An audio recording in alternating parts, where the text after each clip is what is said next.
And welcome to another one of Giles's talks. And today it's on the nature of leaning in, accepting what is, having a good old Aussie go. And the only real act of control we have is bound to the act of letting go. You know, we spend so much of our lives categorizing our lives into, let's say, good and bad, likes and dislikes, acceptable and unacceptable. And the control that we try to enact in our life gets us ensnared in a net of tension. I don't want what I've got nor what I've had, and I'm afraid of what's to come. And that's coming from a place of powerlessness, coming from a place of not having the ground under our feet, which gets us into trouble, especially in an athletic endeavor. We end up creating the very situations that we don't want by trying to control them and prevent them from happening. You know that a life where we try to make the unsafe safe, that just doesn't work. And when we live our lives focusing on what we don't want, we draw the very things toward us that we don't want. We manifest the opposite of what we want. And why is that? Because we're not focusing on what we want, we're focusing on what we don't want. And if I ask you not to think of a pink elephant, what's the first thing that comes to your mind? This constant mental imagery attached to the thought of what we resist, and the image embeds its negative energy deep within our subconscious. And then it draws negativity like a magnet.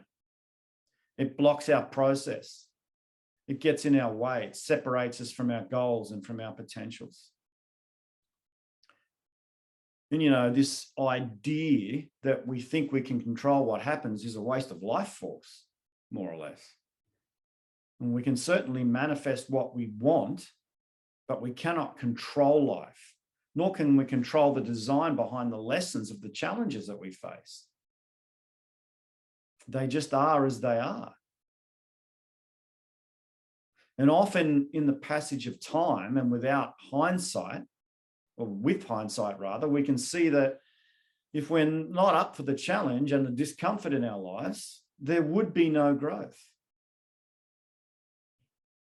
And a lot of time we're not up for it. So what are we missing? And nobody gets anything done from the comfort of an armchair, do they? And that's a metaphor for life itself.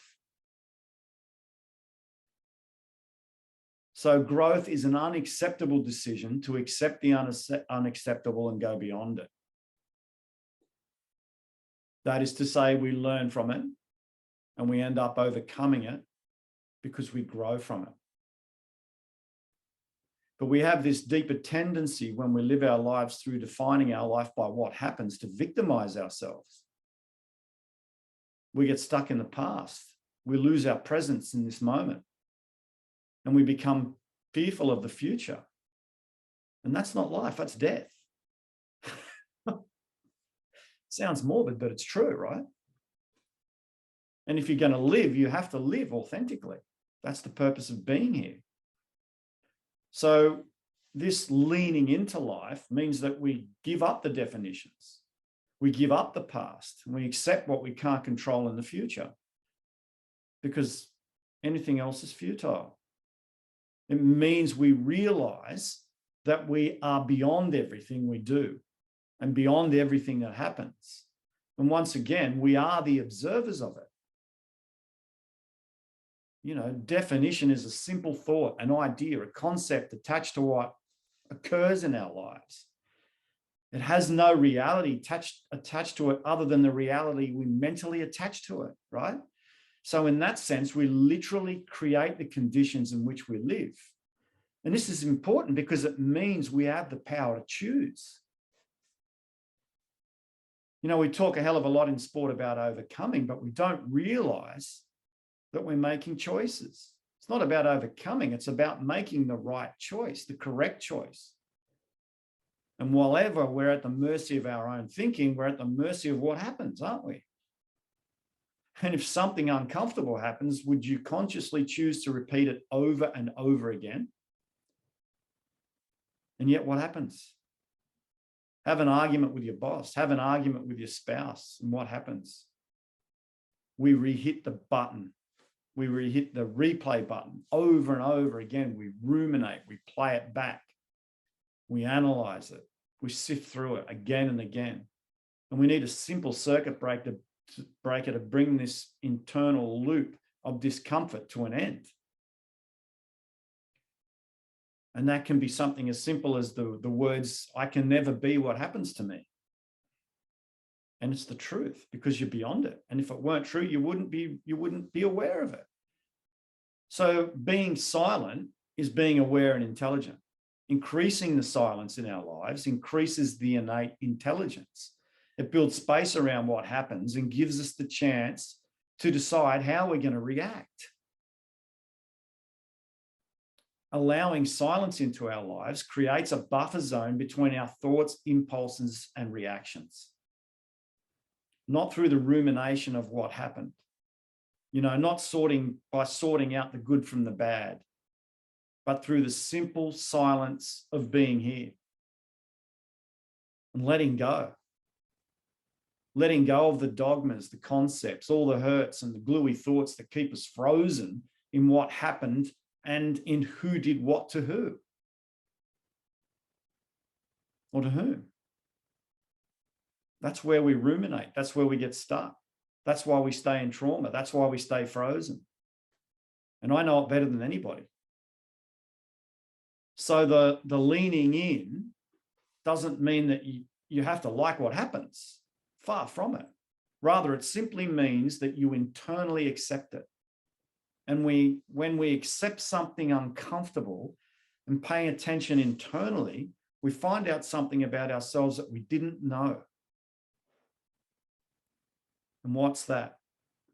It's that acceptance can bring down regulation and relaxation to the nervous system at the very same time we are experiencing the discomfort.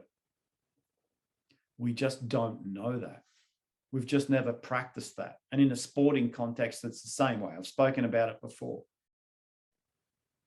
We can learn to literally relax into the challenge, the discomfort, and the pain, whether it be physical or mental, whether it be sport or life, whether it can be an agreement or an argument. The problem with pain and discomfort is that we want to get rid of it. We want to rid ourselves of it. And as I mentioned before, the wanting to get rid of it is the reaffirming of its presence and prolonging the suffering. That's what we do to ourselves.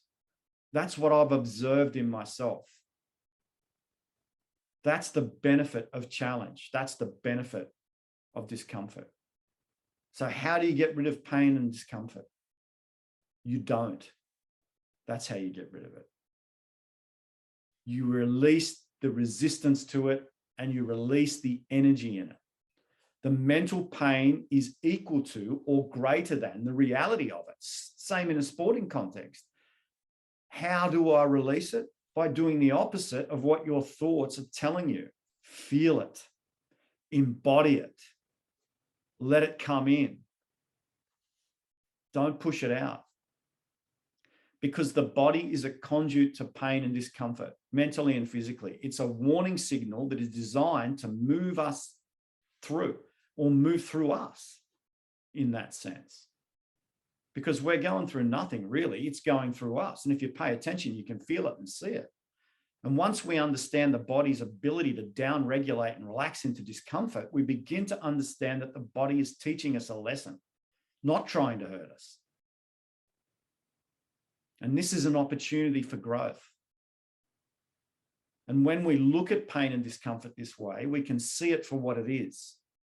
It's a necessary inconvenience, a teacher, an opportunity for real growth, for tangible change. We all have this power. So leaning in, so to speak, is the chain of discomfort, acceptance, and subsequent growth. It's also healing. No healing can take place until we allow the energy to move through us and to allow ourselves to feel what we need to feel without avoidance. And ultimately, going a step further, forgiveness cannot take place either until we've faced the discomfort in what has occurred and our role in it. Because the only other option is victimhood, what they did to me, you know. And how does that take you out of a victimhood loop? Or how does that take you out of discomfort or pain? It can't. So time plays no favorites. And it will pass whether we like it or not. The act of leaning in gives us the opportunity to own our own power, to take responsibility for it, to meet the challenges head on, to take back the only control we have, to allow our passion into our lives and risk. Risk is a big one. To feel in the intensity in life again, like we did as children. Life is a risk. Allowing risk allows life to do what it wants to do, which is what? It wants to live. It's that simple. Thanks for listening.